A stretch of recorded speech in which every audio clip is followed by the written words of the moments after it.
Astral travel అనే ఈ పుస్తకాన్ని రచించినది డాక్టర్ న్యూటన్ కొండవీటి గారు, డాక్టర్ లక్ష్మి గారు.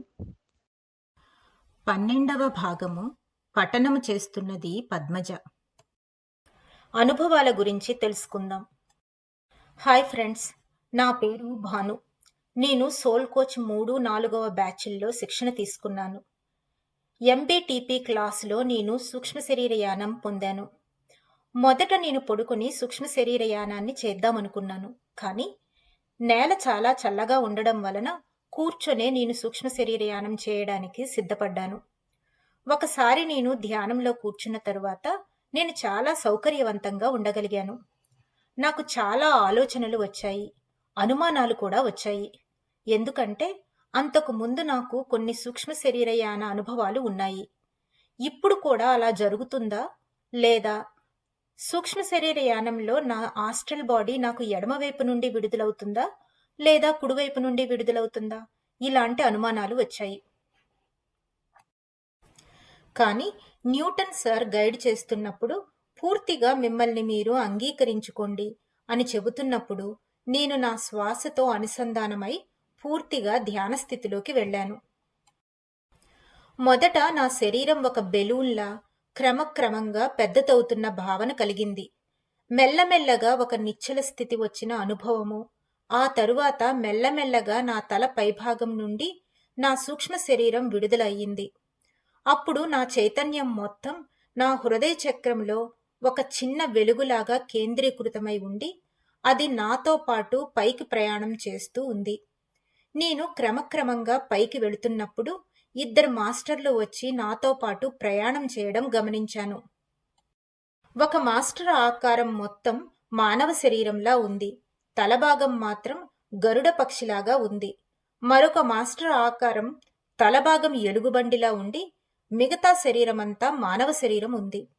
తరువాత వారిద్దరూ నాకు పరిచయం చేసుకున్నారు.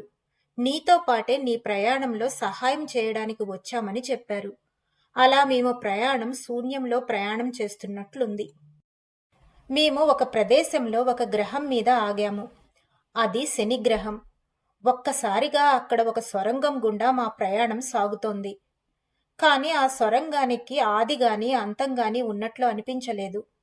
ఆ సొరంగం లోపల అంతా చాలా ప్రకాశవంతంగా ఉంది. హఠాత్తుగా ఒక ప్రదేశంలో ప్రత్యక్షమయ్యాము. అక్కడ చాలా జీవులున్నాయి. అది ఒక పెద్ద భవనం. ఆ భవనం బయట చాలా పెద్ద పెద్ద స్తంభాలు ఉన్నాయి.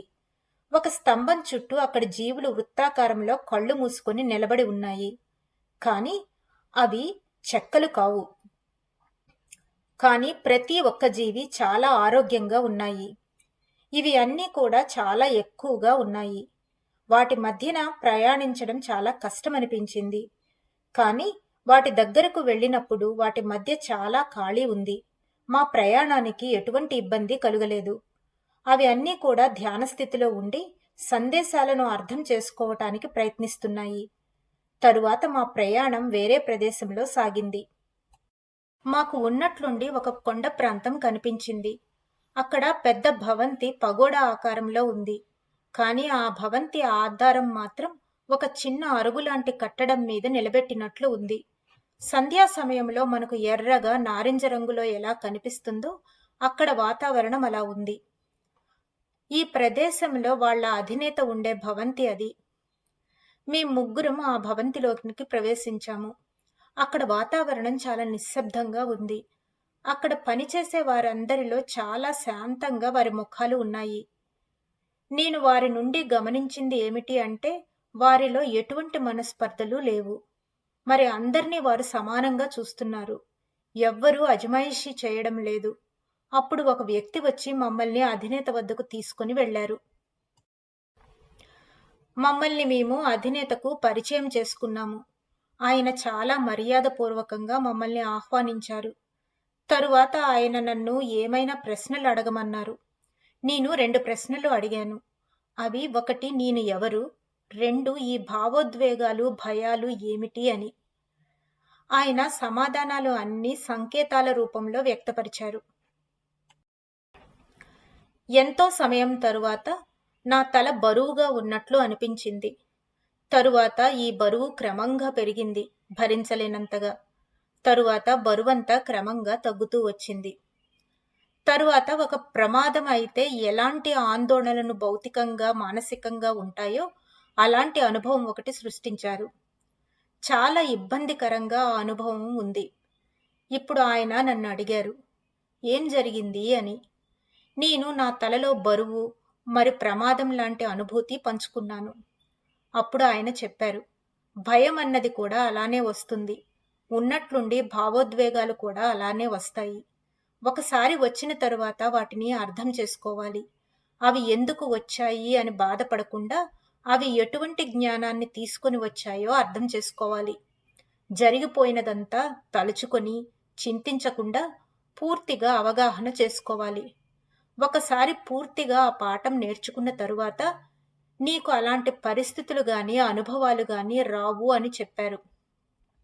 "నీకు తలనొప్పి వచ్చినప్పుడు మాత్రమే తల గురించి ఆలోచించావు. కానీ మిగతా సమయంలో ఎప్పుడూ ఆలోచించలేదు. ఎప్పుడూ ఈ స్థితి మీద, నీ భావావేశాల మీద సదా ఎరుకతో, అవగాహనతో ఉండమని చెప్పారు." తరువాత నేను మరి ఇంకొక ప్రశ్న అడిగాను, "సత్యం అంటే ఏమిటి?" అని. అప్పుడు నన్ను ఆయన నా శరీరాన్ని గమనించమన్నారు. తరువాత నా శరీరం చుట్టూ ఒక కవచాన్ని సృష్టించారు. క్రమక్రమంగా నేను పైకి ఎగరగలుగుతున్నాను. నెమ్మదిగా ఎగురుతున్న నేను, నా వేగం క్రమక్రమంగా పెరుగుతూ చాలా వేగంతో ప్రయాణం చేస్తున్నాను. ఆ గదిలో ఉండే వస్తువులను ఢీకొంటానేమోనని భయం వేసింది.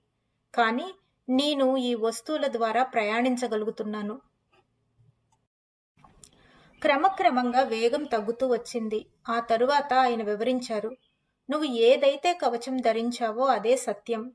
సత్యం నిన్ను ఎక్కడికైనా తీసుకువెళుతుంది. ఎలాంటి అవరోధాలైనా ఎదురుకావు. నువ్వు కేవలం శరీరానివి కావు. నువ్వు శరీర స్థితిలో ఉన్న చైతన్యానివి. నువ్వు ఒక గొప్ప అనుభూతివి. అలానే నీతో ఉన్న ప్రతి ఒక్కరూ అదే" అని చెప్పారు. నేను తరువాత అడిగాను, "అది మీరు తయారు చేసిన కవచం కదా, మరి నేనెలా తయారు చేసుకోవాలి?" అని. "సత్యం అనే కవచం ఎప్పుడూ ఉంటూనే ఉంటుంది. అది ఇక్కడే, మరి ఇప్పుడే మనం చేయవలసినదంతా" అని అవగాహనలోనికి తీసుకొని రావడం. మనము ఎప్పుడూ సత్యాన్ని మరిచిపోతుంటాము. కానీ నువ్వు జీవిస్తున్న మార్గము సత్య మార్గంలోనే ఉంటే, సత్యంలోనే ఉండడం వలన నువ్వు సత్యాన్ని ఎప్పుడూ మరిచిపోలేవు కదా అని ఆయన చెప్పారు. ఇవి అన్నీ నా జీవితంలో చాలా విలువైన అనుభవాలు. నాకు చాలా ఆనందం వేసింది. తరువాత వీడ్కోలు తీసుకున్నాము. తరువాత ఆయన కూర్చున్న కుర్చీ వెనుక ఒక గోడ నుండి, అంటే గోడకు ఉన్న తలుపు ద్వారా మా ప్రయాణం సాగింది. మేము సమాంతరంగా ప్రయాణిస్తున్నాం అనుకున్నాము, కానీ మేము పైకి ప్రయాణిస్తున్నాము. నా ఇద్దరి మార్గదర్శకులు తర్వాత చెప్పారు, "మనం ఇప్పుడు సౌరమండలానికి వెళుతున్నాము" అని. ఆ గ్రహం కనిపించిన తరువాత నా మార్గదర్శకులు ఇద్దరూ, "మేము ఇక్కడ ఆగిపోతాం, నువ్వు ఒక్కడవే వెళ్ళు" అన్నారు. నేను ఒక్కడినే సౌరమండలానికి వెళ్ళాను. అక్కడ అనంతమైన అద్భుతమైన రంగులు చూసి ఆశ్చర్యం, ఆనందం వేసింది. అక్కడ అద్భుతమైన అఖండమైన సంపద ఉంది. అక్కడ వజ్రాలు, మణులు చాలా ఉన్నాయి. ప్రతి చోట కాంతివంతమైన వెలుగులు ఒక స్వస్థత చేకూర్చే శక్తిని ప్రసారం చేస్తున్నట్లు అనిపించసాగాయి. తరువాత నేను ఒక స్వరాన్ని విన్నాను. అది ఆ గ్రహంలో ఉన్న ఒక గొప్ప మాస్టర్ది. ఒక సందేశం ఇవ్వమని ఆ మాస్టర్ని అడిగాను. అప్పుడు ఆ మాస్టర్ చెప్పారు, "ఇక్కడ ఇదంతా సాధారణమే, మీరు తప్ప. మీరు మరింత ఉన్నతంగా ఎదగడానికి మీ శరీరము, మనస్సు, ఆత్మ పట్ల మీ దృక్పథాన్ని పూర్తిగా మార్చుకోండి" అని చెప్పారు. తరువాత నేను ఆ మాస్టర్కు ధన్యవాదాలు తెలుపుకొని నెమ్మదిగా ఆ గ్రహం నుండి తిరుగు ప్రయాణం అయ్యాను. గైడ్స్ ఇద్దరికీ నా ధన్యవాదాలు తెలుపుకున్నాను. మంచి సహకారం అందించినందుకు ఈ అనుభవాన్ని నెమ్మదిగా అవగాహన చేసుకుంటూ నెమ్మదిగా నా శరీరంలో ప్రవేశించాను. నా కళ్ళు రెండు నెమ్మదిగా తెరిచాను. నా శరీరంలో ప్రతి అణువు కూడా ఇప్పుడు ఒక అద్భుతమైన జ్ఞానం పొందాలనే భావనలో ఉన్నది. ఈ సూక్ష్మ శరీర యాన పద్ధతిని మార్గదర్శకత్వం చేసినందుకు డాక్టర్ న్యూటన్ గారికి హృదయపూర్వక ధన్యవాదాలు. నా పేరు హారిక. ఆ రోజుకు మా నాన్నగారు తన శరీరాన్ని వదిలి పరలోకాలకు వెళ్లి 3 రోజులవుతోంది. నేను, అమ్మ, అక్క అప్పుడే శ్మశానం నుండి అస్థికలు తీసుకువచ్చాము. ఇంటికి కూడా వెళ్లకుండా నేను వాళ్ళని ఇంటి దగ్గర వదిలి డాక్టర్ న్యూటన్ గారి క్లాస్కు వెళ్ళాను. ఆ రోజు టాపిక్ మరణం గురించి. నాలో ఒక పక్క బాధ, మరొక పక్క ఆధ్యాత్మిక జ్ఞానం కోసం తప్పిస్తున్నాను. పూర్తిగా బాధ బయటికి రాదు. అలా అని జ్ఞానంతో అర్థం చేసుకోలేకపోతున్నాను. దీనికి అంతం ఈ క్లాసులోనే దొరుకుతుందని అలాగే వెళ్ళిపోయాను. క్లాస్ అప్పటికే మొదలయ్యింది. మొదట కొంతసేపు ఏమీ అర్థం కాలేదు. నా మనసక్కడ లేదు. అలా అని ఏమీ ఆలోచించడం లేదు. కొద్దిసేపటికి నాకు నేనే చెప్పుకున్నాను. హారిక, ఇది నీకు అవసరం. తప్పించుకోవద్దు. జాగ్రత్తగా విను అని. కొంతసేపటికి వినడం మొదలుపెట్టాను. పూర్తిగా వినాలనుకున్నాను. ఏడుపొస్తే ఏడుస్తా. ఏమైనా పర్వాలేదు.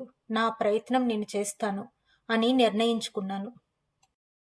కొద్దిసేపట్లో సార్ ధ్యానంలోకి గైడ్ చేయడం మొదలుపెట్టారు. ఈ ధ్యానంలో మమ్మల్ని ఎరుకతో శరీరాన్ని వదిలిపెట్టమని, చనిపోమని చెప్పారు. మృత్యువు కళ్ళల్లోకి చూడమని చెప్పారు. నాకు మృత్యువు ఒక నల్లటి ముసుగు వేసుకున్న అస్థిపంజరంలాగా కనిపించింది. ఆ కళ్ళల్లో నుండి మరో లోకాలకు వెళ్ళమన్నారు. మమ్మల్ని ఆహ్వానించడానికి మీకు ఇష్టమైన వాళ్ళు గాని, మార్గదర్శకులు గాని, మాస్టర్స్ గాని వస్తారని చెప్పారు. నేనలా ఎగురుతూ వెళుతున్నట్లు అనిపించింది.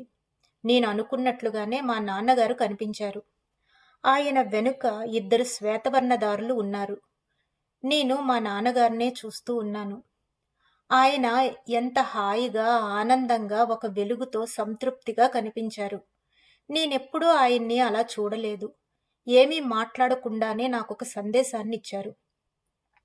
నేనక్కడున్నంతకాలం నీతో సమయం గడపలేకపోయాను. నీకు చదువులో ఏమీ నేర్పలేకపోయాను. కానీ ఇప్పుడు నేర్పిస్తాను. నీకు ఇష్టమైన చదువు. నీకు ఇష్టమైన సూక్ష్మ శరీర యానం. మరణం తరువాత జీవితం. ఈ లోకాల గురించి నిజమైన జ్ఞానం తెలుపుతాను అన్నారు. నా సంతోషానికి హద్దుల్లేవు.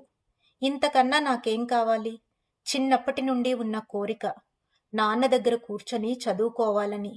అది కూడా నాకు నచ్చి అర్థమయ్యే ఈ ఆధ్యాత్మిక జ్ఞానం. నేనేం మాట్లాడలేదు. నా ఆనందం ఆయనకు అర్థమయింది. ఇంకా వెనక్కి రావలసిన సమయం అయింది. నేను మెల్లగా తేలుతూ వాళ్లను చూస్తూ వెనక్కి వస్తుంటే మా నాన్నగారి వెనుకున్న 2 మాస్టర్ల ముఖాలు స్పష్టంగా కనిపించాయి. వాళ్ళెవరో కాదు, మా 2 తాతగారులు. వారిలో ఒకరు నేను పుట్టకముందే చనిపోయారు. ఇంకొకరిని నేను చూసింది చాలా తక్కువ. అయినా కానీ నేను సరిగ్గా గుర్తుపట్టగలిగాను. నాకు ఎంతో ఆనందంగా అనిపించింది.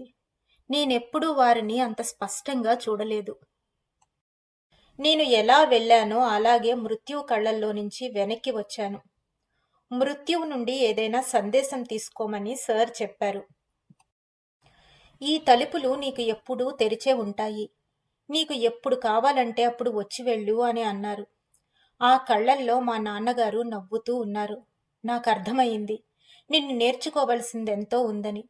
నేను శరీరంలోనికి వచ్చాక నా వెన్నెముక 3 రెట్లు దృఢంగా, 3 రెట్లు లావుగా, పెద్దగా అయినట్లు అనిపించింది.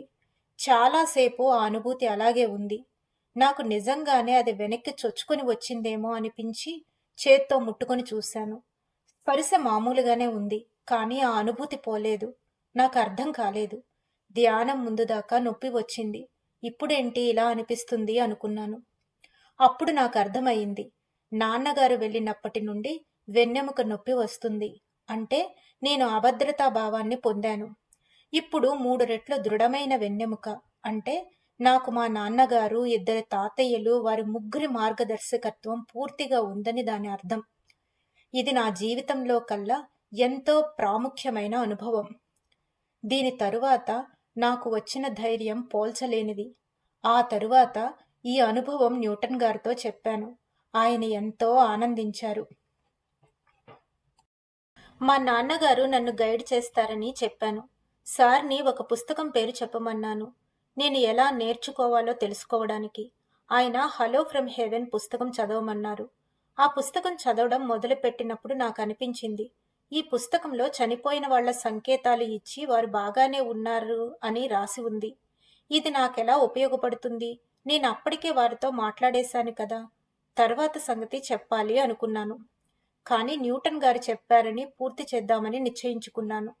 ఇప్పుడు చూస్తే అనిపిస్తుంది, ఆ పుస్తకం లేకపోతే నిజంగా ఆ బాధ నుండి బయటపడి అర్థం చేసుకోలేకపోయేదాన్ని కాదని. ఆ తరువాత ఎంతో కాలం నేను తలుచుకున్నప్పుడల్లా మా నాన్నగారి ఉనికిని అనుభూతి చెందగలిగేదాన్ని.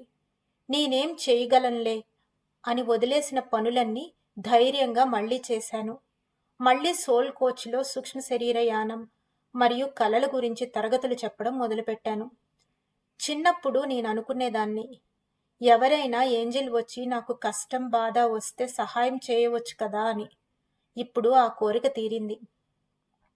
మా నాన్నగారికి కృతజ్ఞతలు, పత్రిజీ గారికి, డాక్టర్ న్యూటన్ గారికి కృతజ్ఞతలు.